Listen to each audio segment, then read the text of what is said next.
All right, we're going to take a look at a great standard written by a wonderful guitar player by the name of Louis Bonfa. The standard is called Black Orpheus.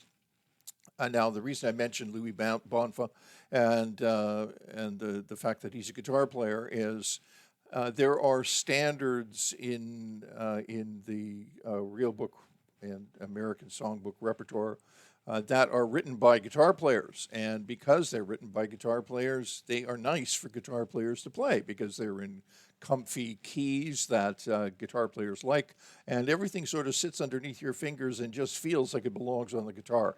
This is one of those tunes. All right. Now, as far as what we're going to cover today, we're going to cover a chord melody, making this into a solo guitar piece. And while we are exploring that and how to do that, we're going to explain some of the harmonic and melodic elements that are here in front of us. So to begin with, as you can see, we're in the key of A minor. It starts with an A minor chord, and we're going to if we play it where it's written,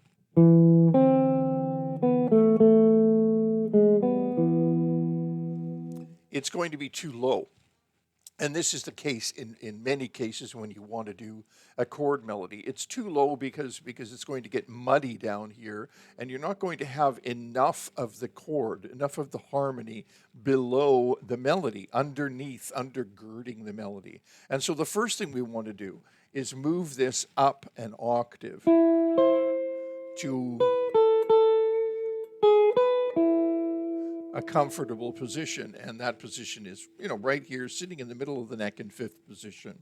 And so that's the first phrase of the melody, and that first phrase of the melody is accompanied by a one chord and a two chord, a five chord, and back to a one chord.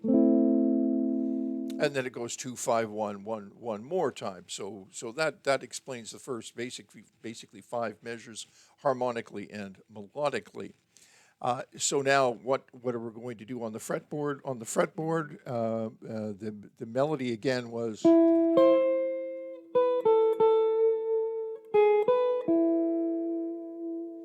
and so we want chords below that.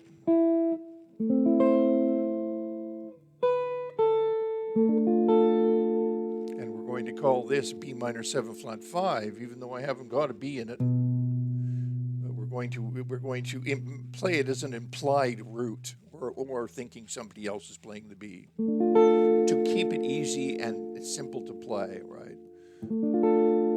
And then E7 flat 9, which basically amounts to a diminished chord, and then that diminished chord repeats itself 3 frets later, and then A minor again with the E on the top. And you'll notice that my pick stops at the second string. I can't play the whole chord, because then I'm going to be playing something that's not the melody of the chord. I'm going to be changing the melody. I don't want to do that. Melody is paramount always, right? We're harmonizing the melody.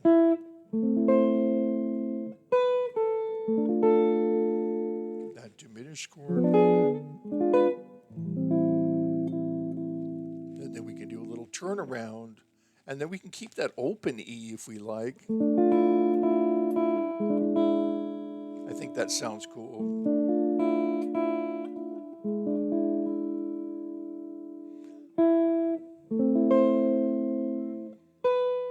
Now we move to a D minor 7, which is a 2 chord of, now we're into a 2-5 in the key of C major, which is the relative major.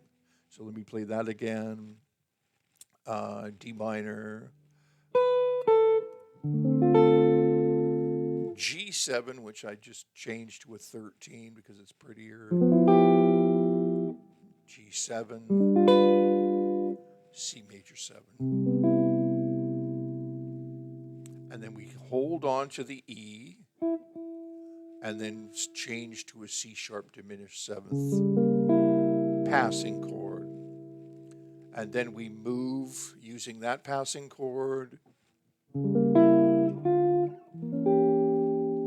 Again, you've got this minor third kind of thing with the diminished chord. Remember that a diminished chord is an equal division of the octave chord.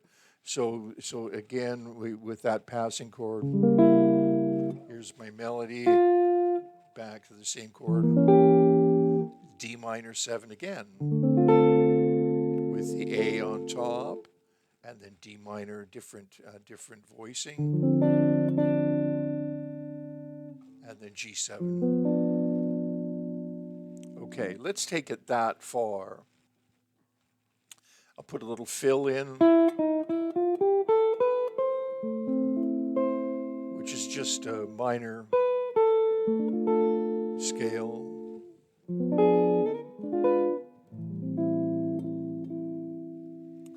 B minor 7 5 with that open E.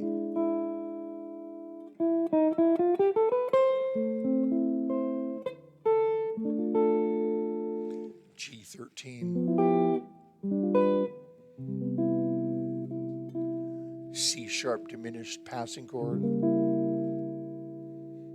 Hold on to the A7 flat 9, which is the same as an harmonic with the diminished. D minor 7,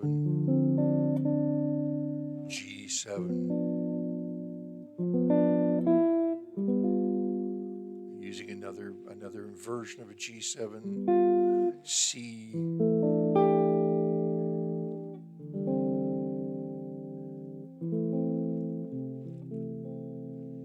So there, I actually use a C. I guess we could call it a 6/9,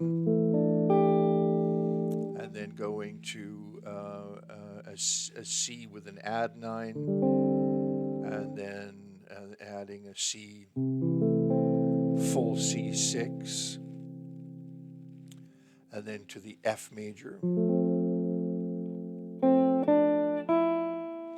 B minor 7 flat 5, since I'm right here, and then I've got that open B.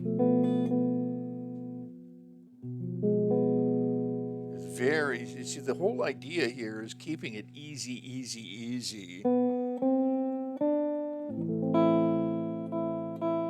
we can do all of this down.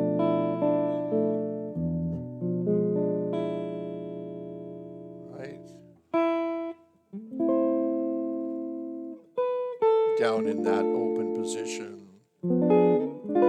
Same deal again. Little turnaround. Now, a modulation. This E minor 7 flat 5 is a 2 chord.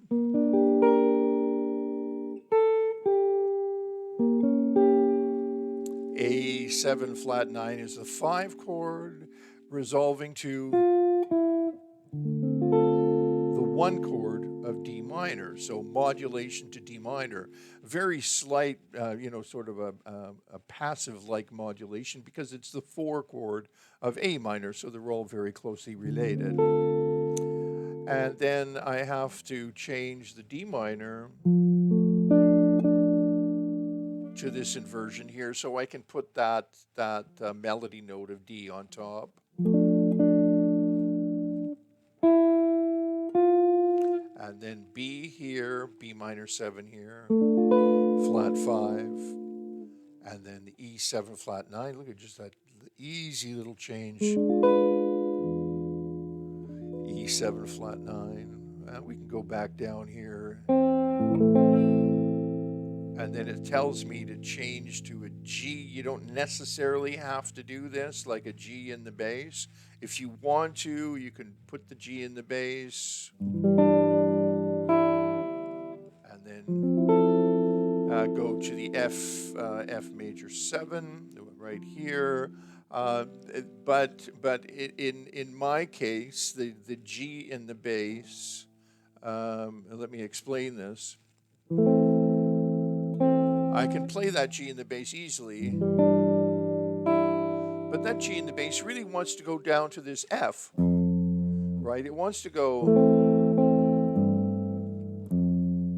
down to that F, but I have to play the F major 7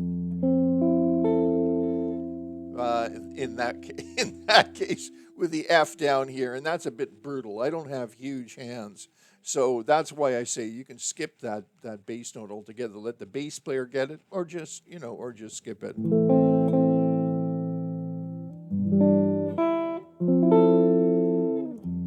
There it is, and then B. Well, you could play. You could. Yeah, let's play B minor 7 down here, B minor 7 flat 5, so we have that open E on top. And it's just so pretty, and that it's just testimony to a guitar player having written this. And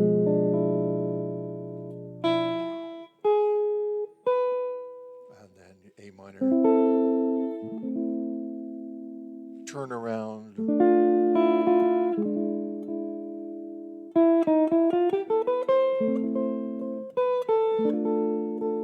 And then you're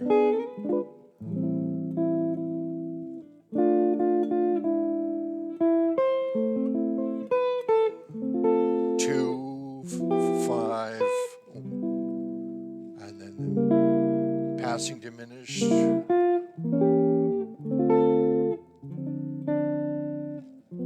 G7.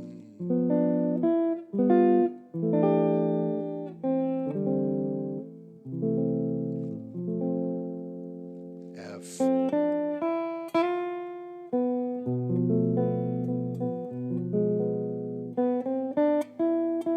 Or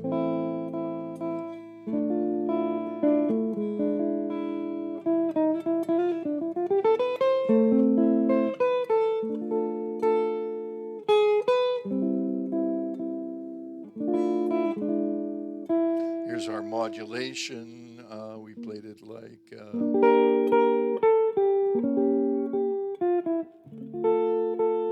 And here we're in D minor.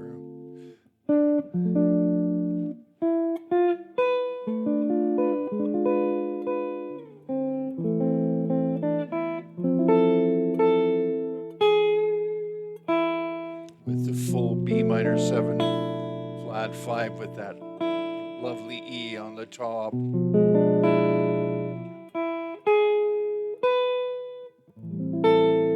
Now we take the sign right here. We go to the bottom and we play the tag. D minor, A minor 9, D minor 7, D minor, A minor 9, D minor 7, E minor 7. Why don't we put a major chord in here? So that's Black Orpheus, and I think it's really accessible. The elegance of developing a chord melody is largely in making it accessible for you as a player, for me as a player. To have a whole bunch of wild and crazy altered chords and stuff is wonderful. If you've got hands like a Tal Farlow or somebody like that, you might want to get those 5 fret reaches and so on. But I prefer to keep everything nice and close because it fits my hands. And so when you work on a melody like this, on a chord melody like this, those things all become factors. And so you learn to spell the chords, you learn where the scales are underneath the chords, where the chords come from, and you slowly but surely and carefully develop a chord melody that is individual to you. And I hope that this one will help you do that. And I hope that you could use some of the ideas that I've given you here today. If this works for you, subscribe. I'd love to see you again, and like, it helps us. Please leave comments because they help us too. Questions, we would love to answer musical questions or existential ones, and let us know who you are. Basically, we'd really love to know that. And keep playing. And thanks for dropping by.